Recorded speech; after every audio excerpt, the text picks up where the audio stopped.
বাবার সাথে ডাক্তার হওয়ার পথে সেই প্রথম ট্রেন জার্নি আজও মনে পড়ে।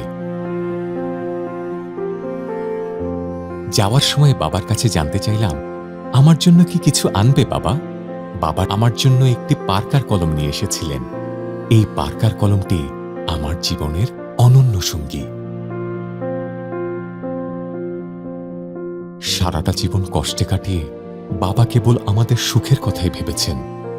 স্বল্প আয়ের পরিবার চালাতে কষ্ট হলেও আমাদের সামনে কখনো তা প্রকাশ করেননি। চিকিৎসক হিসেবে আজ আমার যে অবস্থান, সেটার ভিত্তি আমার বাবাই রচনা করে দিয়েছিলেন।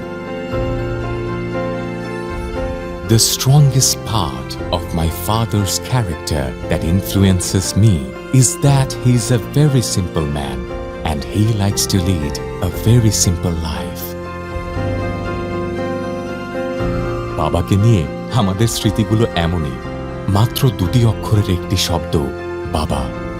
কিন্তু কি অন্তহীন গভীরতা লুকিয়ে আছে অক্ষর দুটির মাঝে। তাই শুধু বছরের একটি দিন নয়, বছরের প্রতিটি দিনই হোক বাবাকে ভালোবাসার দিন, বাবার সুখ দুঃখ ব্যথা ভাগ করে নেওয়ার দিন। পৃথিবীর সকল বাবাদের প্রতি এসকেএফ পরিবারের বিনম্র শ্রদ্ধা। Happy father's day.